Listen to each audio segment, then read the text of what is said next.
तुला किंवा मग आले प्रतिभा आहे जॉईन. झाली का जॉईन? झालेत केलं.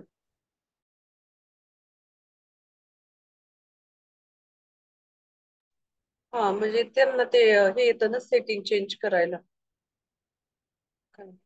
करू का सुरू? मग रेकॉर्डिंग सुरू केले, सुरू करूया आपण प्रार्थनेने.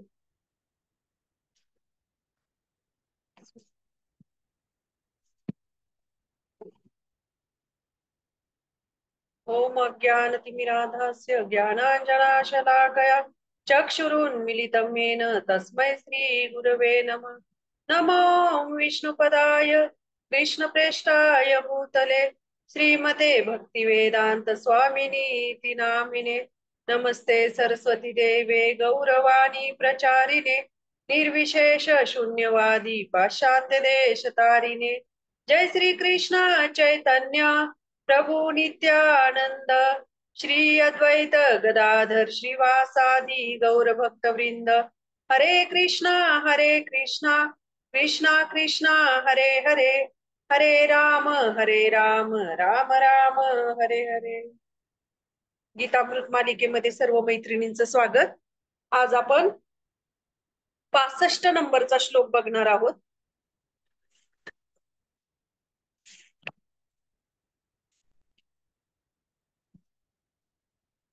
एकच मिनिट।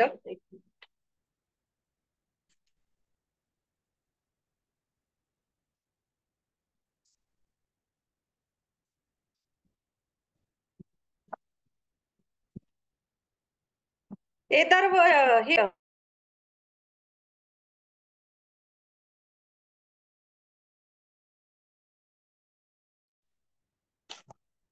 हरी बोल।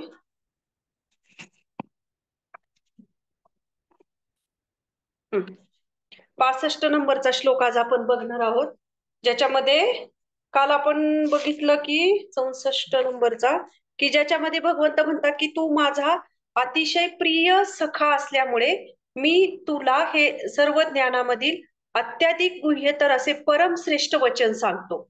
आता या श्लोकामध्ये आपण बघणार आहोत की भगवंत काय सांगत आहेत अर्जुनाला, आणि ते म्हणतात की हे तुझ्या हितार्थ आहे आणि म्हणून ते माझ्याकडून ऐक।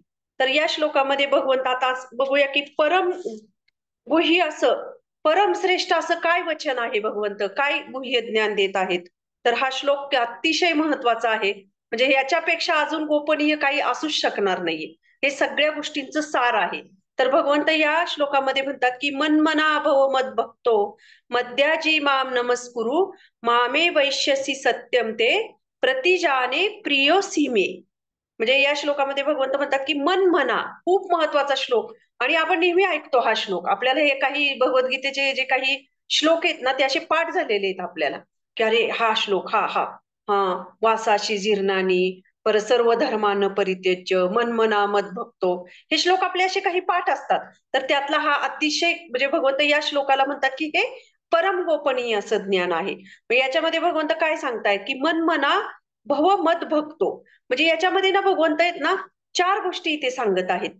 तर आता या 4 गोष्टी म्हणजे काय आहे त्याच्यामध्ये, की मनमना मद भक्तो म्हणजे माझे चिंतन कर। 4 गोष्टी सांगत आहेत इथे।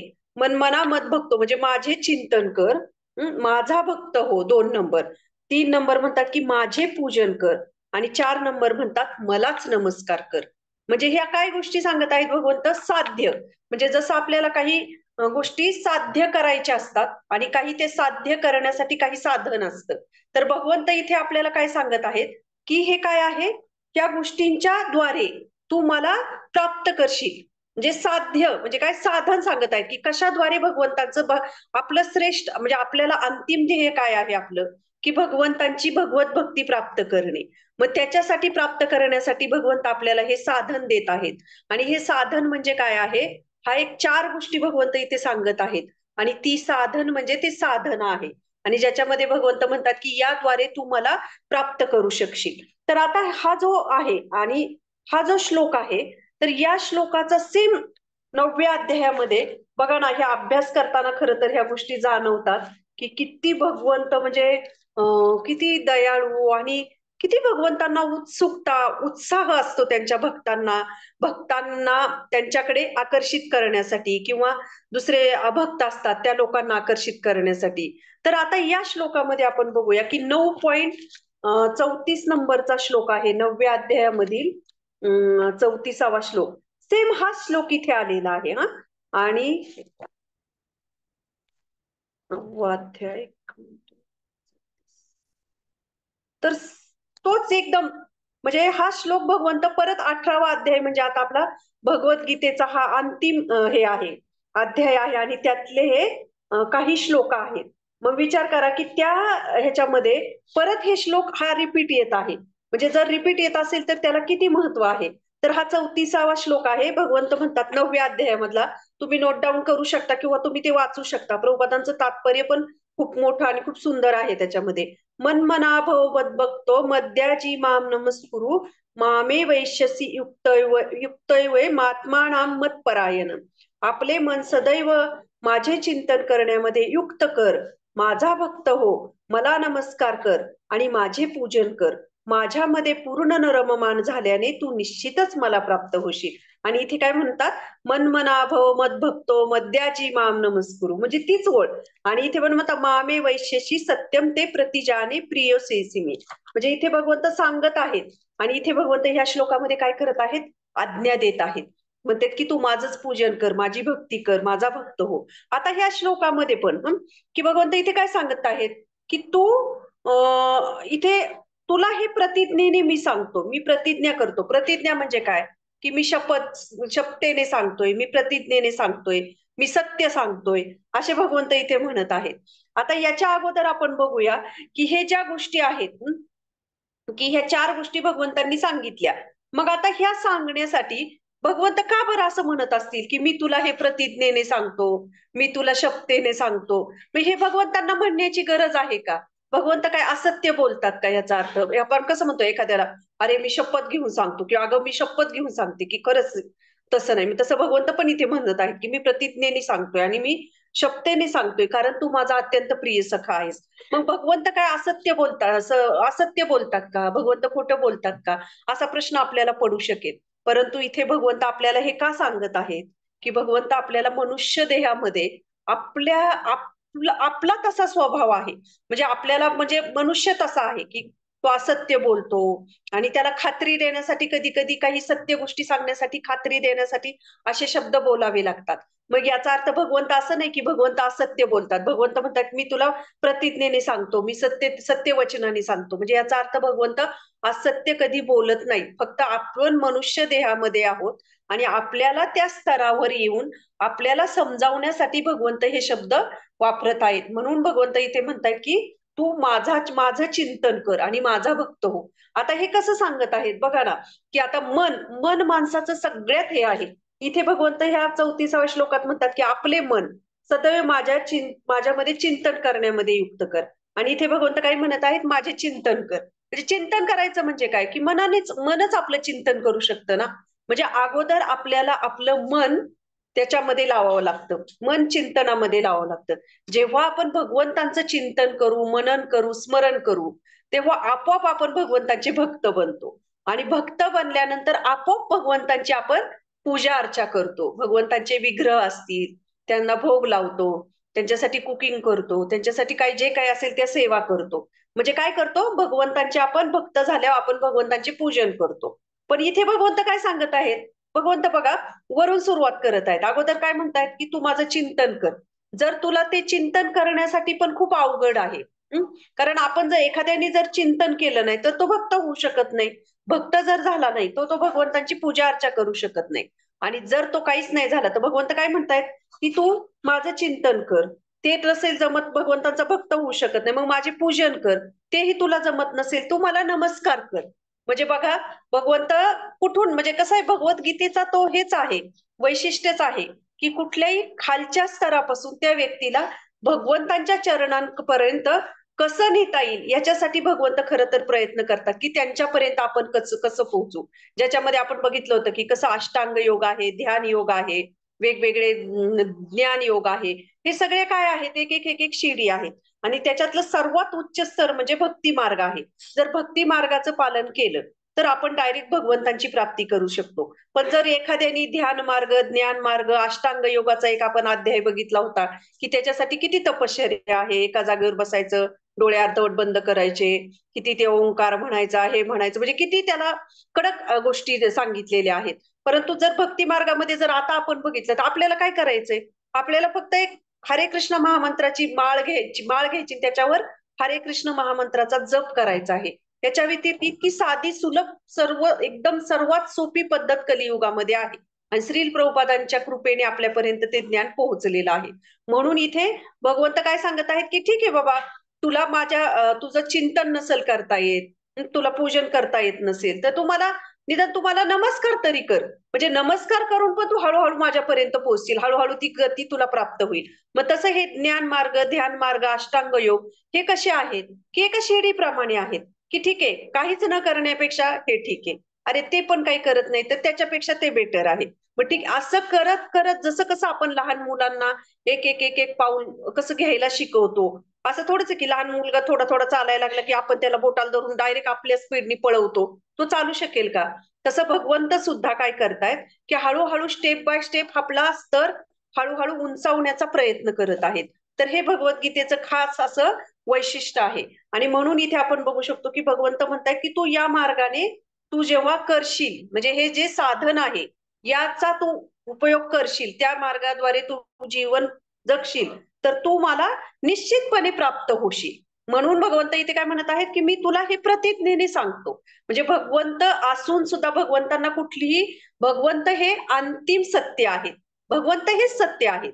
मग भगवंतांना काय गरज आहे म्हणायची की प्रतिज्ञेने मी तुला सांगतो. आणि दुसरी गोष्ट म्हणजे भगवंत इथे काय म्हणत आहेत की माझा भक्त हो. आता हा शब्द जो आहे, म्हणजे विचार करा, अर्जुन भगवंतांचा कोण आहे? अर्जुन भगवंतांचा भक्त आहे. आणि भगवंत इथे म्हणतात किती श्लोकामध्ये की तू माझा सखा आहेस, इथे पण म्हणतात की तू अत्यंत प्रिय सखा आहेस, म्हणून मी हे तुला ज्ञान सांगतो. म्हणजे ऍक्च्युली अर्जुन भगवंतांचा भक्त आहे, पण तरी भगवंत इथे काय म्हणतायत की तू माझा भक्त हो. भक्त हो म्हणजे याचा अर्थ असा आहे का की अर्जुन भक्त नाहीये भगवंतांचा, तर भक्त आहे, फक्त ते कोणासाठी सांगत आहेत हे, तर ते आपल्यासाठी आहे की माझा भक्त हो. अर्जुनाच्या माध्यमातून भगवंत आपल्याला हे शिकवत आहेत की कसं आपण भगवंतांचं चिंतन केलं पाहिजे, कसं आपण पूजन केलं पाहिजे आणि भगवंतांना आपण नमस्कार केला पाहिजे. म्हणून भगवंत इथे सांगतात की मी तुला प्रतिज्ञेने सांगत आहे. तर हे भगवंतांचे शब्द आहेत. आणि मन, की सगळ्यात महत्वाचं, आपल्या सगळ्या गोष्टींची सुरुवातच कुठून होते? मनानेच होते ना. जेव्हा मन ज्या ठिकाणी जातं तिथं तिथं आपोआप आपले इंद्रिय जात असतात, तिथं आपोआप आपण ओढ घेत असतो. मग आता ह्या मनाला भगवंत इथे सांगत आहे की असं नाही म्हणत की तू माझा भक्त हो. म्हणजे भगवंत असं नाही म्हणत की तू कुठल्या तरी वेगळ्या रूपाचं पूजन कर, त्याचा भक्त हो. तर भगवंत डायरेक्टली सांगत आहेत की माझा भक्त बन तू. म्हणजे ते जे काही द्विभुज रूप आहे, द्विभुज अर्जुनाच्या समोर प्रकट झालेलं श्रीकृष्णांचं साकार रूप, तर त्याच्यावर तुझं मन केंद्रित कर. भगवंत डायरेक्टली सांगत आहे तिथं की तू डायरेक्ट सांगत की तू माझ्यावर ध्यान केंद्रित कर. बाकीचं कुठलं ते सांगत नाही की हा अवतार आहे, नरसिंह अवतार आहे, वराह अवतार, ते पण सगळे भगवंतांचेच अवतार आहेत. परंतु तरीही भगवंत इथे सांगत आहेत की तू माझ्यावर ध्यान केंद्रित कर आणि माझी भक्ती कर. हे डायरेक्टली भगवद्गीतेमध्ये सांगत आहेत. विचार करा की असं कुठलं म्हणजे हे आहे, कुठलं पोथी आहेत, कुठलं पुराण आहे की कुठले देवी देवता असं म्हणू शकतात की मी तुझा उद्धार करेल किंवा तू मला प्राप्त होशील, तुला हे अंतिम सत्य आहे, हे सर्व गोपनीय ज्ञान आहे, असे कुठलेच देवी देवता म्हणू शकत नाहीत. आणि कुठलीच देवी देवता त्यांच्या जे काही पूजा करणारे आहेत त्यांना असं म्हणू शकत नाही की अरे मी तुला अंतिम ध्येय प्राप्त करून देऊ शकतो, कारण त्यांनीच ते प्राप्त केलेलं नाही. फक्त हे भगवंत शिकू शकतात. म्हणून आपण बघू शकतो की भगवद्गीता कितीतरी लोक श्लोका पठन करतात, हे करतात, सगळं माहित आहे त्यांना, परंतु ते जे गुह्य ज्ञान जे म्हणतात ना भगवंत, त्याला म्हणतात हे गुह्य ज्ञान, परम गोपनीय ज्ञान. म्हणजे आपण भगवद्गीता वाचू, कितीतरी वेदांवरचे संस्कृत पंडित असतात ज्यांनी संस्कृतवर पीएचडी काय काय शिकलेले असतात, केलेलं असतं संस्कृत, आणि सगळी भगवद्गीता त्यांना माहित असते, परंतु ते ज्ञान जे आहे जे आपल्याला वाटतं ना सब गोपनीय आहे, मग कशाला एवढं, म्हणजे एखादी गोष्ट गुप्त असेल तर आपण ती सांगतो का एखाद्याला? की आता एकदम कॉन्फिडेन्शियल असेल तर आपण आपण काय म्हणतो की कोणाला सांगू नका बरं का, किंवा आपण आपल्या मैत्रीण कोणाला सांगू नको बरं का, म्हणजे आपण कोणाला सांगत नाही. मग भगवंत इथे तर स्पष्टपणे सांगत आहेत की मी परम गोपनीय ज्ञान सांगतो, आणि परम गोपनीय म्हणतात पण, आणि उघड उघडपणे हा श्लोक सांगतायत. मग याच्यामध्ये गोपनीयता काय आहे? जर गोपनीयता असेल तर भगवंत का सांगतील इथे? त्याचा उच्चार पण करतायत की हे अतिशय परम गुह्य ज्ञान आहे, याच्यापेक्षा सर्वश्रेष्ठ असं काहीच नाही, आणि ते गोपनीय आहे आणि सांगतायत हे. म्हणजे याच्यातून आपण बघू शकतो की ते गोपनीय ज्ञान जे आहे, जे भगवंतांनी आपल्या ते अर्जुनाला सांगितलेलं आहे, तर तो जो आहे त्याच्या मागचा जो भक्तीचा गाभा आहे, तो आपल्या हृदयाला जे तेव्हा स्पर्श करू शकतो, आणि त्या ज्ञान चक्षु तेव्हाच आपले उघडू शकतात जेव्हा आपण योग्य परंपरेद्वारे हे ज्ञान ग्रहण करू शकतो. नाहीतर ही भगवद्गीता वाचून हा श्लोक स्पष्टपणे सांगितलाय भगवंतांना, तरी पण लोकांना कळत नाही, तर याला म्हणतात माया. आणि ही माया अशी काही काम करते की भगवंत स्पष्टपणे सांगतायत, सगळं ज्ञान देतायत, फक्त ते ज्ञानाच्या स्तरावर राहते, परंतु ते हृदयाच्या स्तरावर तो भक्तीचा जो गुह्य गाभा आहे तर तो स्पर्श करू शकत नाही, ते ज्ञान प्राप्त होऊ शकत नाही. तर ते परंपरेद्वारे ते ज्ञान प्राप्त करू शकतं, आणि आपल्याला ही श्रील प्रभुपादांची ही कृपा आहे की आज आपल्याला हे ज्ञान, त्याच्या मागलं खऱ्या अर्थाने जे गोपनीयता भगवंत म्हणत आहेत, तर ते प्रभुपादांचे तात्पर्य वाचून आपण ते उलगडू शकतो, किंवा ते आपल्याला समजू शकतात. आणि भगवंत इथे काय म्हणत आहेत की मी, तू माझा अत्यंत प्रिय सखा सखा आहेस, मी तुला हे प्रतिज्ञेने सांगतो, तू मला प्राप्त होशील. आता भगवंत अर्जुनाचे मित्र आहेत. आता जेव्हा एखादी व्यक्ती की कुणी म्हणेल की आता अरे माझ्याकडलं जे काही असेल, आपली एखादी जिवलग मैत्रीण असेल किंवा कुणी जिवलग असतील आपले, आपण माझ्याकडलं जे काही आहे मी ते तुला देईल. आपण हे कोणाला म्हणू शकतो? की जी व्यक्ती आपल्या अगदी हृदयाच्या जवळ आहे. जशी आपली मुलं आपल्या जवळ असतात हृदयाच्या, आपण काय म्हणतो की अरे माझ्या मुलांसाठी मी जे पाहिजे ते करेन, किंवा मी स्वतः, म्हणजे असं आपण कुठले आई वडील मुलांसाठी म्हणतात. मग हे का म्हणतात? कारण ते त्यांच्या अगदी हृदयाच्या जवळ आहेत. परंतु इथे भगवंत काय म्हणत आहेत की मी स्वतःला त्या भक्ताला देऊन टाकतो. म्हणजे भगवंत हे एक अर्जुनाचे सखा आहेत, परंतु ते काय म्हणतात की तुम्हाला प्राप्त होशील म्हणजे काय, मी तुला जे काही आहे, मी माझं सर्वस्व मी तुला देईल, किंवा मी तुला देईल. म्हणजे हे भगवंत काय करत आहेत? आशीर्वाद देत आहेत. जसं ते भजन आहे ना, कृष्ण से तो मार, कृष्ण देते पार. म्हणजे जेव्हा आपण हं? एक मिनिट.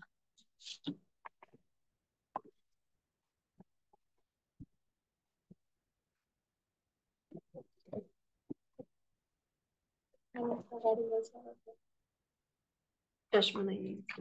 तर कशा पद्धतीने आपण बघू शकतो की भगवंत तो आशीर्वाद देत आहेत, आणि आशीर्वाद देतात की मी तुला सर्वस्व मी अर्पण करेल तुला. म्हणजे ज्या अर्थी, ज्या ठिकाणी की भगवंत, ज्या वेळेस आपण अशी भगवंताची भक्ती करतो, ज्या ठिकाणी आपण निरंतर भगवंतांचं स्मरण करतो, तर कृष्ण कसे प्राप्त होऊ शकतात? तर आपल्याला या निरंतर स्मरणाने, जेव्हा आपण स्मरण करतो, स्मरण कुठून सुरुवात होती? स्मरण जेव्हा आपण चिंतन करायला लागतो. पण चिंतन करण्याच्या अगोदरची प्रोसेस काय आहे की आपल्याला आधी श्रवण करावं लागेल. जेव्हा आपण श्रवण करू, निरंतर भगवंतांविषयी श्रवण करू, तेव्हा आपोआप त्या गोष्टींचं स्मरण होत राहील. आता एखाद्याला सिनेमा बघण्याच्या खूप सवय असेल, त्याची ती आवड असेल, आणि तो एकामागे एक सारखे सिनेमा बघत असेल, तर त्याच्या डोक्यामध्ये काय राहणार की अरे हा कलाकार असा आहे, हा हिरो असा आहे, त्याचं काम जास्त चांगलं आहे, त्याची ऍक्टिंग जास्त चांगली आहे. नुसतं नाव काढेपर्यंत की त्याला सगळं तोंडपाठ असणार की आत्ताचा लेटेस्ट सिनेमा काय काय. म्हणजे ते काय आहे, ते निरंतर ते श्रवण केल्यामुळं ते सारखं डोक्यामध्ये ते आहे. आणि तसं भगवंतांविषयी पण आहे की जितकं आपण भगवंतांविषयी श्रवण करतो, तितकं आपल्याला भगवंतांविषयी स्मरण व्हायला सुरुवात होती. आणि जितकं आपण स्मरण करतो तितकं मग आपण भगवंतांच्या विषयीच ज्या लीला आहेत त्यांचं स्मरण करतो, त्यांच्या लीला कथा यांचं स्मरण करतो, आणि तिथून मग खऱ्या अर्थाने आपली ही काय होते, सुरुवात होते. मग जो भक्त जर निरंतर भगवंतांचं स्मरण करतोय, आणि त्याच्याकडे काहीच नाहीये देण्यासाठी, म्हणजे त्याला काहीच मागायचं नाहीये भगवंतांना, त्याला फक्त भगवंतांच्या लीलांचं स्मरण करायचंय, श्रवण करायचंय, कीर्तन करायचंय, तर ते करायचंय, आणि तो स्वतः काहीच मागत नाही, पण भगवंतांना देण्याची इच्छा असते. भगवंतच बघतात की अरे माझा भक्त आहे हा, परंतु हा काहीच मागत नाहीये. हा किती आनंदाने माझ्या श्रवण कीर्तनामध्ये दंग झालेला आहे, माझ्या नामामध्ये. मग तो मला काही मागत नाही. मग जो भक्त काहीच मागत नाही, फक्त भगवंतांच्या आनंदात प्रित्यर्थ हे श्रवण स्मरण कीर्तन करत आहे आणि पूर्ण समर्पित आहे, त्यावेळेस भगवंतांनाही इच्छा होते की अरे मला याला काहीतरी द्यायचंय. आणि मग भगवंतांना माहितीये की याला काहीच नाही पाहिजे माझ्याकडून. तेव्हा भगवंत अशा भक्तांच्या बाबतीत म्हणतात की अरे मी स्वतःच याला मी देईल, म्हणजे मी स्वतःच समर्पित होईल या भक्ताला. माझ्याकडे अजून काय आहे, की जसं रामायणामध्ये आपण बघितलं होतं की हनुमानजी जे आहेत, जेव्हा सीतेची पहिली भेट घेऊन येतात, तेव्हा हनुमानजी प्रभू रामचंद्रांना इतका आनंद होतो. आणि आता ते त्रैलोक्याचे स्वामी आहेत, त्यांची ती एक लीला आहे. परंतु ते हनुमानजींना काय म्हणतात की माझ्याकडे काहीच नाहीये तुला देण्यासाठी, माझ्याकडे फक्त हे आलिंगन आहे. आणि जे राम हनुमानजींचं जे आलिंगन आहे ते आपल्याला माहित आहे, की त्याचे फोटो सुद्धा आपण ते बघतो, की ते सगळ्यात सगळ्यात मोठी कृपा त्यांनी हनुमानजींना दिलेली आहे. मग तसं हे जे आहे, भगवंत जे आहेत, त्यांच्या अशा प्रामाणिक भक्तांच्या बाबतीत जेव्हा ते भक्त काही मागत नाहीत, परंतु भगवंत म्हणतात की त्याला काहीच लागत नाहीये माझ्याकडून, आणि माझ्याकडे का म्हणजे मी स्वतःच त्याला विकून टाकतो, भगवंत म्हणतात. तर हे भगवंतांचं काय आहे, की त्यांच्या भक्तांप्रतीच असणारं हे काय आहे, प्रेम आहे. की जसं म्हणतात ना की ते वृंदावनमध्ये जेव्हा श्रीकृष्ण त्या गायीच्या वासरू जे होतं त्याच्या शेपटीला पकडायचे, आणि ते वासरू ते घेऊन पळायचं भगवंतांना, ते घाबरायचं, आणि ते घाबरून ते जोरात पळायचं, आणि भगवंत पण ते त्याच्यामध्ये त्या गायीच्या वासराच्या मागे पळायचं. तर आता गायीला आपण म्हणतो ते गोपाल आहेत, ते गोविंद आहेत, ते इंद्रियांचे स्वामी आहेत.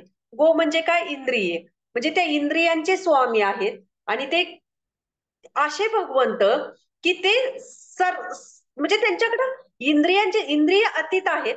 आणि असे भगवंत त्यांच्या भक्तांना जेव्हा सर्वस्व म्हणजे ते अर्पित होतात, तेव्हा विचार करू शकतो की आपण ती किती मोठी कृपा, म्हणजे काहीच त्याच्या आयुष्यामध्ये काय राहिलं, की स्वतः भगवंतांनी त्याला विकून टाकलेलं आहे.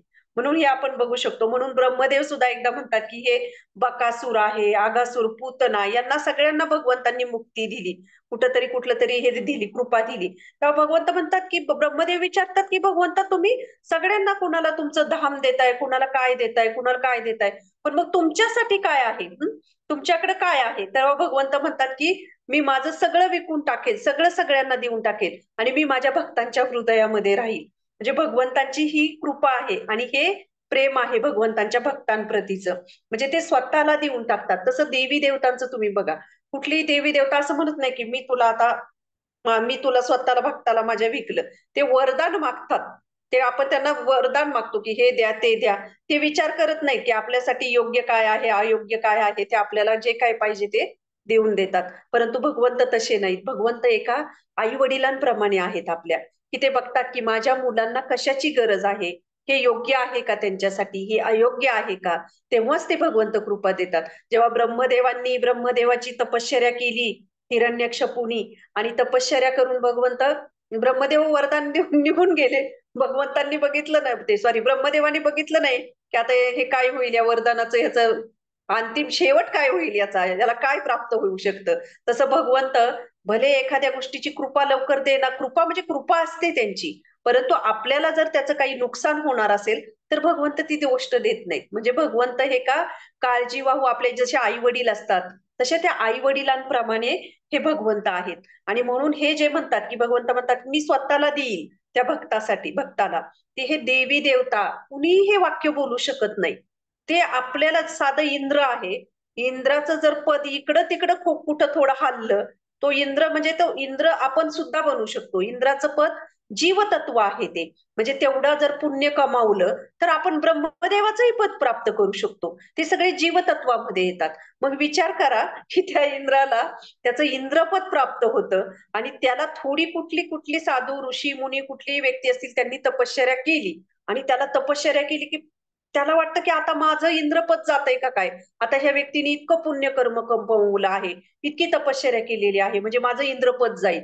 म्हणजे त्या इंद्राला किती अशी इन्सिक्युरिटी फील होती, की किती असं वाटतं की अरे आता कोणी येते का. तो इंद्र वाटच बघून असतो की कोण तपश्चर्या करायला लागले, कोण काय करायला, त्याचा कसा तपश्चर्या भंग करायचा.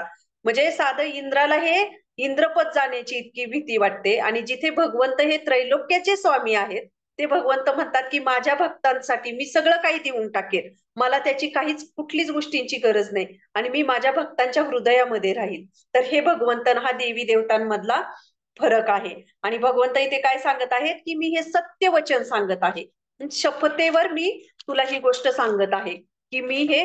तर हे भगवंतांचं काय आहे, भगवंतांचं त्यांच्या भक्तांवर असणारं हे काय आहे, प्रेम आहे. आणि भगवंत कधीही असत्य वचन बोलत नाही. आणि भगवंत म्हणतात की माझा भक्त हो, म्हणजे याचा अर्थ अर्जुन ऑलरेडी भगवंताचा भक्त आहे, परंतु हे आपल्यासाठी भगवंत शिकवण देत आहेत. मी जर विचार करा की भगवंत भगवद्गीतेत हा पण श्लोक आहे की मृत्यूच्या टायमाला जो ज्या भावाचे स्मरण करतो तो मला येऊन प्राप्त होतो. मग आता असं आहे का ओके, मृत्यूच्या वेळी बऱ्याच जण भक्तांना प्रश्न असतो की अरे आम्ही केलं, मग मृत्यू मृत्यू अचानक कुठला काही मृत्यू झाला, ऍक्सिडेंट झाला, कुठं काय झालं, तर मग आम्हाला मृत्यूच्या वेळी स्मरण कसं करणार आम्ही भगवंताचं? मग भगवंत कसं काय आपण स्मरण करू शकतो भगवंतांचं? विचार करा, आपण जर आयुष्यभर श्रवण केलं, स्मरण केलं, तर आपल्या ही शारीरिक ही भौतिक उपाधी आहे. हे तर हा देह तर नष्ट होणार आहे, परंतु आपल्याला हा देह पुढच्या जन्मामध्ये घेऊन जात नाही. तर आपले मन, बुद्धी, अहंकार याद्वारे आपण पुढच्या देह स्वीकारतो.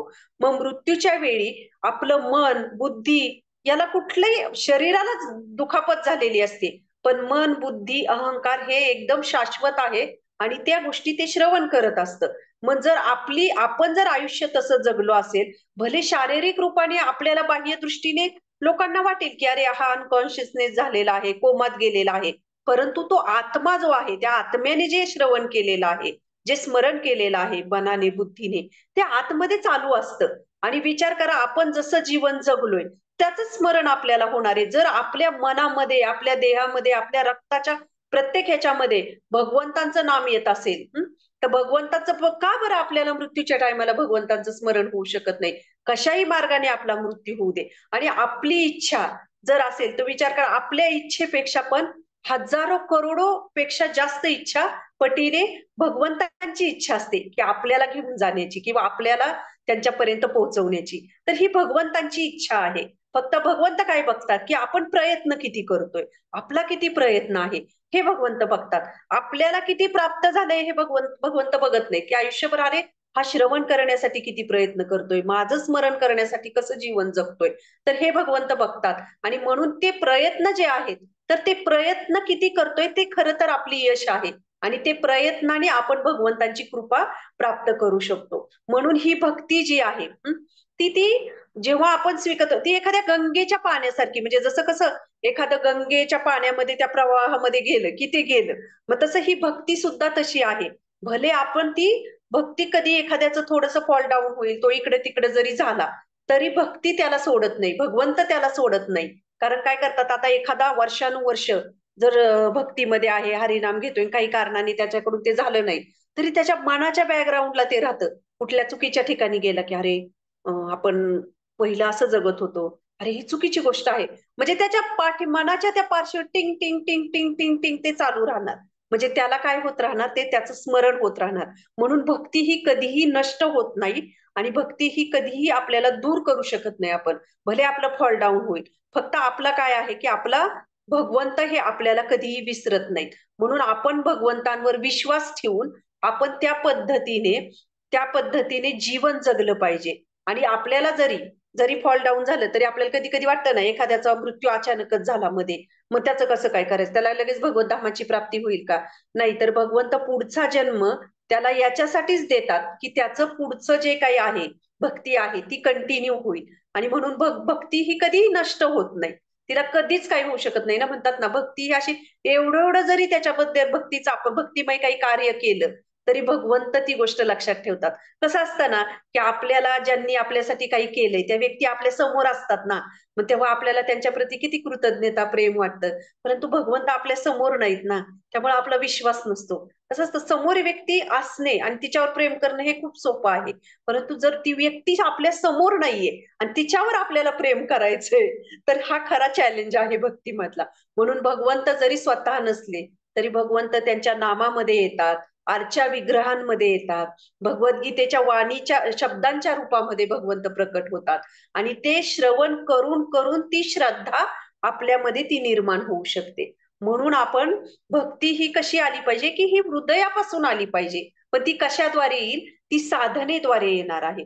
आपली एखादा जसं अभ्यास नंबर आणायचा म्हटलं तरी आपल्याला काय करावं लागतं, की एखादा अभ्यास करावा लागतो ना कुठलीही गोष्ट, कुठलीही त्याला साधना असते. मग जसं एखाद्याला गायक बनायचे तर त्याचा रोजचा रियाज असतो तो गायनाचा, हे नाही खायचं, ते नाही खायचं, थंड नाही खायचं, म्हणजे त्यालाही पथ्य असतात. मग तसं कुठल्याही गोष्टीला प्राप्त करण्यासाठी काही ना काही तपश्चर्या असते, काही ना काही साधना असते. तशी ही भक्ती म्हणजे हे हृदयातून येण्यासाठी आपल्याला काय करावं लागणार आहे? हे वारंवार वारंवार श्रवण श्रवण श्रवण स्मरण स्मरण स्मरण करत करत तेव्हा कुठे ते हृदयातून येणार आहे. आता आपण जप करतो, आपल्या हृदयातून येतो का तो? नाही, आपण फक्त ते ओढायचं म्हणून ओढतोय, पण तो हृदयातून येत नाही. पण म्हणतो आपण तो प्रयत्न काय करत राहायचा आहे? प्रयत्न करत राहायचा आणि एक काळ असा येईल की ते नक्की आपल्या हृदयातून येईल. म्हणून श्रवणाच्या स्मरणाशिवाय, श्रवण केल्याशिवाय आपण स्मरण करूच शकत नाही. आणि हे श्रवण आणि स्मरण कधी होऊ शकतं? चैतन्य चरितामृत मध्ये सांगितलेलं आहे की प्रामाणिक अशा, चैतन्य चरितामृत मध्येच नाही तर भागवतम मध्ये पण आहे, प्रामाणिक भक्तांच्या द्वारे जोपर्यंत आपण श्रवण करत नाही तोपर्यंत आपण स्मरण करूच शकत नाही. इव्हन एवढंच काय की पुढे जाऊन असंही सांगितलंय चैतन्य चरितामृत मध्ये, तोपर्यंत आपल्या भक्तीचं बीज अंकुरित होऊ शकत नाही. म्हणजे विचार करा की जरी आपण ते श्रवण केलं पण आपण जर प्रामाणिक भक्तांच्या मुखातून जर नाही केलं तर आपल्याला ना म्हणजे आपण ते ऐकू, परंतु ते काय होणार आहे, त्याचा जो रस आहे, तो रसास्वाद जो आहे नामाचा, तो आपण घेऊ शकत नाही. म्हणून भक्तीचं बीज सुद्धा अंकुरित होऊ शकत नाही आपल्या हृदयामध्ये. म्हणून प्रामाणिक भक्तांच्या द्वारे हे श्रवण करणं हे खूप महत्वाचं आहे. स्मरण करणं, कीर्तन करणं. आता कीर्तन म्हणजे काय? असं प्रत्येक ठिकाणी असं नाही की टाळ मृदंग घेतला ना आपण ती कीर्तन केलं म्हणजे कीर्तन. आता आपण भगवद्गीतेवर कथा करत आहोत, हे पण एक कीर्तन आहे. आपण श्रवण करत आहोत, भगवंतांविषयी जे काही करतो ते कीर्तन आहे. आणि हे कीर्तन जेव्हा आपण करतो तेव्हा सगळ्यात आधी म्हणजे दुसऱ्यांचा तर लाभ होतो, पण त्या व्यक्तीपेक्षाही आपल्या स्वतःचा अधिक लाभ होतो. म्हणून आपण बघू शकतो की आपण अशा पद्धतीने प्रयत्न केला पाहिजे की आपलं जीवन आपण श्रवण कीर्तन स्मरण याला केंद्रित ठेवून आपण करू शकतो. आणि म्हणजे हे जेव्हा आपण करू तेव्हाच खऱ्या अर्थाने आपल्या हृदयातून कधी ना कधी ते हरिनाम असं भगवंतांना एकदम आंतरिक ओढीने ते प्रकट होईल. नारद मुनी म्हणतात एकदा की नारद मुनींनी ना भगवान श्रीकृष्णांकडून एक आशीर्वाद वरदान प्राप्त केलेलं आहे. नारद मुनी म्हणतात की तुमच्या ह्या ज्या बाललीला आहेत त्या बाललीला इतक्या मनोहर आहेत आणि ह्या बाललीला कोणी श्रवण करेल तर जे वृंदावन वासियांना जे प्राप्त झालेलं आहे तुमच्या चरणांप्रतीची आगाध अशी भक्ती, ते प्रेम त्या व्यक्तीला प्राप्त होईल. असं नारद मुनींनी भगवंतांकडून वरदान घेतलेलं आहे. म्हणजे विचार करा त्या श्रीकृष्णांच्या बाललीला आपण किती सहज म्हणजे हे करतो ना की त्या बाललीला. म्हणून श्रील प्रभुपाद पण म्हणतात एका ठिकाणी की जर कोणी कृष्णा बुक मधली एक लाईन जरी वाचली तरी त्याला भगवत प्रेम प्राप्त होईल. म्हणजे कृष्ण लीला इतक्या ग्रेट आहेत. म्हणून हे कृष्णा बुक आपण म्हणतो की ह्या भगवंताच्या बाल लीला आहेत आणि त्यामुळे त्या मनाला काय करतात, आकर्षित करतात. मग आता हे असं आहे का की आता चैतन्य चरितामृतचे पण बरेच अध्याय असतात बघा, त्याच्यामध्ये शेवट लिहिलेले की हा ही लीला स्मरण केली, हे कोणी श्रवण केलं तर त्याला भक्तीची प्राप्ती होईल, त्याला श्रीकृष्णांच्या चरणांची प्राप्ती होईल, त्याचे सगळे अनर्थ दूर होतील. आणि आपल्याला वाटतं की अरे 2-2, 4-4 वेळा मी अध्याय वाचलाय, माझ्याकडे तर काही अजून माझी काही प्राप्ती झालेली, मला काही प्राप्त नाही झालेलं. असं वाटतं की माझ्यात कुठं अजून काय हे झालं. पण कसं असतं ना, हे हळूहळू हळूहळू गोष्टी होत असतात. म्हणजे जसं जसं आपण श्रीकृष्णांविषयी स्मरण करू, तो वाचत राहू, ते श्रवण हळूहळू ड्रॉप ड्रॉप ड्रॉप ड्रॉप म्हणजे आपल्या तो हृदयामध्ये ते काही ती श्रद्धा हळूहळू वाढत होत राहते आणि मग नंतर ती प्रगाढ बनते. म्हणून याच्यातून आपण बघू शकतो की हे साधना आणि अभ्यासाद्वारे होणार आहे. एखादा अध्याय त्यात लिहिले, कृष्णराज कविराज गोस्वामी म्हणतात की हे जे वाचक आहेत त्यांना कृष्ण प्रेम प्राप्त होईल, चैतन्य महाप्रभूंच्या चरणांची प्राप्ती होईल. म्हणजे ते काय असंच म्हणत नाहीयेत, पण आपल्याला प्रश्न पडतो की अरे आपण तो वाचले पण अजून कसं आपल्या हृदयात होणार नाही. तर ती साधना आहे आणि ते वारंवार स्मरण करत राहू तेव्हा ते थेंब थेंब थेंब ते तळे साचे म्हणतात ना, तसं आपल्या हृदयामध्ये ते थेंब थेंब थेंब थेंब साचत राहील आणि हळूहळू ते प्रगाढ होत जाईल. म्हणून कृष्णची भगवंतांची जी कीर्ती आहे, भगवान श्रीकृष्णांची, त्यांचं श्रवण कीर्तन जे काय आहे ती कीर्ती म्हणजे काय आहे की त्याचा प्रचार करणे आणि ही इतकी सोपी, सगळ्यात सोपा म्हणजे उपाय आहे खरं तर. भगवंतांचा कीर्ती पसरवणे किंवा त्यांचं श्रवण कीर्तन करणे म्हणजे काय, की प्रचार. कारण त्याच्यामध्ये कसं आहे ना, की आता उदाहरणार्थ, की ते दुसऱ्यांना तर आपण देतो, पण त्याचा आधी लाभ त्या व्यक्तीला होतो. आता उदाहरणार्थ, आता एखाद्या श्लोकावर लेक्चर द्यायचंय, तर खूप अवघड असेल तर ते आधीपासूनच 5-6 दिवसच असा थंडी ताप यायला सुरुवात होईल एखाद्या, अरे मला आता द्यायचंय, मला आता द्यायचंय, मला आता कुठला श्लोक बघू, कुठलं काय करू, कुठलं काय करू. म्हणजे काय करतो आपण, ते स्मरण करायला लागतो आणि त्यांच्याविषयी श्रवण करायला लागतो. जसं इलेक्शन आलं की कसे जे नेते असतात, त्यांची काय करतात, एक प्रकारची कीर्तीच पसरवतात ना सगळीकडे, ते कसे आहेत, हा नेता कसा आहे, तो किती समाजासाठी करतो. म्हणजे काय आहे, त्याला फेमस करण्याचा प्रयत्न करतात. आणि मग तसं भगवंतांची सुद्धा कीर्ती ही जी आहे ती आपण कशी पसरू शकतो, प्रचाराद्वारे, हे आपण श्रवणाद्वारे, कीर्तनाद्वारे आपण त्यांची कीर्ती पसरू शकतो भगवंतांची. म्हणून असं नाही की एकाच जागेवर थांबलं ना, आता ठीक आहे की अरे मी कीर्तन केलं, मी हे केलं, तर याला हे नाही, की आपण जितकं आपण इतरांना, म्हणजे हा सगळ्यात सुलभ मार्ग आहे की आपण जितकं इतरांना देण्याचा प्रयत्न करू, तितकं आपलं कीर्तन होणार आहे आणि तितकं आपलं स्मरण होणार आहे. म्हणून भगवंत म्हणतात की की जितकं आपण भगवद्गीतेमध्ये भगवंताचे शब्द आहेत, की जो दुसऱ्यांना हे ज्ञान देण्याचा प्रयत्न करतो, त्याच्यापेक्षा अजून मला कोणीच इतका प्रिय नाहीये. म्हणून आपण बघितलं पाहिजे की अर्जुनाच्या माध्यमातून भगवंत आपल्याला सांगत आहेत, आणि अर्जुनाच्या माध्यमातून जसं अर्जुनाला भगवंतांची प्राप्ती झालेली आहे, तसं तेच आपण त्या परंपरेमध्ये राहून हे ज्ञान आपण अर्जुनाचं हे करून, आचार्यांनी जे सांगितले त्या मार्गाद्वारे जाऊन अर्जुनासारखी आपल्याला सुद्धा भगवंतांची प्राप्ती होऊ शकते. आणि म्हणून इथे भगवंत म्हणत आहेत की माझा भक्त हो, म्हणजे श्रीकृष्ण या रूपाचं भगवंत हे करत आहेत. प्रत्येकाची काहीतरी इष्ट देवता असते, कोणाची तरी काही इष्ट निष्ठा असते. जसं परीक्षित महाराजांना श्रीमद भागवतम सांगितलं आणि 9व्या स्कंदापर्यंत ते पोहोचले आणि त्यांची ती वंशावळी चाललेली होती. तर परीक्षित महाराजांना इतकी उत्सुकता निर्माण झाली, त्यांना इतकं श्रीकृष्णांविषयी ऐकावंसं वाटलं, ते सारखे परीक्षित महाराजांना म्हणायला लागले की मला श्रीकृष्णांविषयी सांगा, मला श्रीकृष्णांविषयी सांगा. म्हणजे हे काय आहे की आपली प्रत्येकाची काही ना काही इष्ट देवता असते, तर ती इष्टनिष्ठा आपली त्याच्यावर असली पाहिजे. हनुमानजीचं पण आपण बघू शकतो की हनुमानजींनाही प्रभू रामचंद्रांप्रती किती आसक्ती होती, तर अशी इष्टनिष्ठा आपली भगवान श्रीकृष्णांप्रती आली पाहिजे.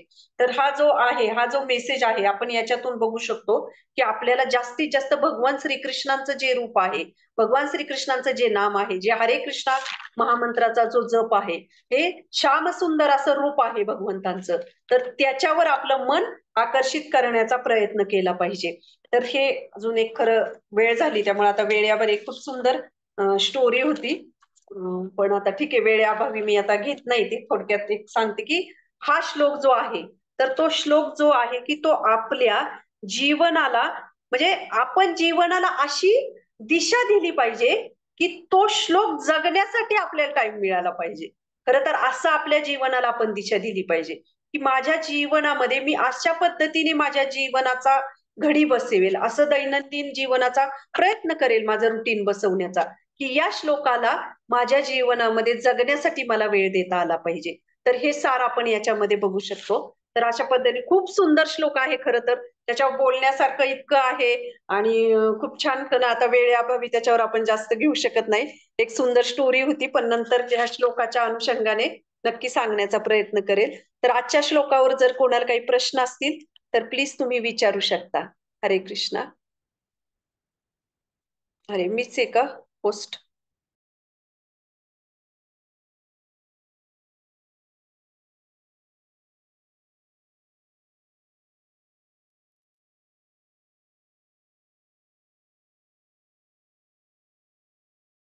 सेटिंग चेंज झालंय का, कोणी सांगेल का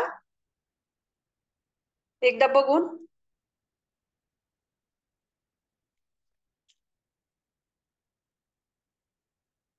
हरी बोल.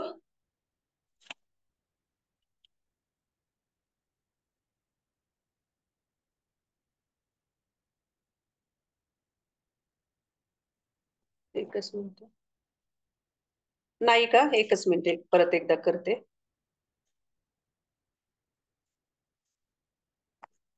झालंय माताजी, हरी बोल. झालंय ना, हो हो, ओके ओके. तुम्ही हो होस्ट आहात माताजी, त्यामुळे कदाचित तुमचं झालं असेल. दुसरं कोणीतरी बघताय का करून एकदा?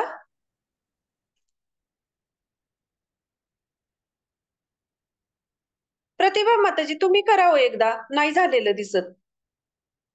हे काय पवित्र लीला मला ते दिसत नाही आहो ते. हे काय खेडकर माताजी पण नाही म्हणताय. हरे कृष्ण माताजी झालंय. झालंय माताजी, होतंय. थँक्यू. कोणाला प्रश्न असेल तर प्लीज विचारा, किंवा ह्या श्लोकावर कोणाला काही सांगायचं असलं तर नक्की सांगा. आणि उद्याचा तर खूप सुंदर श्लोक आहे उद्याचा पण, की उद्याच्या श्लोकामध्ये भगवंत सर्व धर्माने परित्यज्य मामेकम शरणम व्रज अहम त्वा सर्व पापेभ्ये मोक्ष इष्यामी मा शुचे. म्हणजे भगवंत इथे सांगतात की तू माझा प्रिय सखा आहेस, या मार्गाने तू मला प्राप्त होशील. आणि इथे काय सांगत आहेत की मी तुझं संरक्षण कसं करेल, तर ह्या श्लोकामध्ये ते सांगणार आहेत. तर आजच्या ह्याच्यावर कोणाला प्रश्न असेल तर प्लीज विचारू शकता, किंवा तुम्हाला काही सांगायचं असेल तरी नक्की तुम्ही ऍड करू शकता, सांगू शकता. हरे कृष्ण.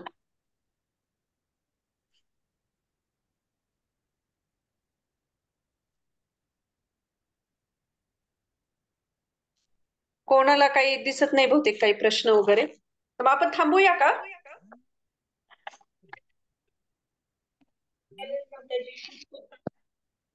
होस्ट मिस आहे नाही का? ओके ओके, एंड करते मग मी. ओके, हरी बोल. उद्याही सगळेजणी नक्की जॉईन करा. थँक्यू माताजी. अनम्यूट होत नाही.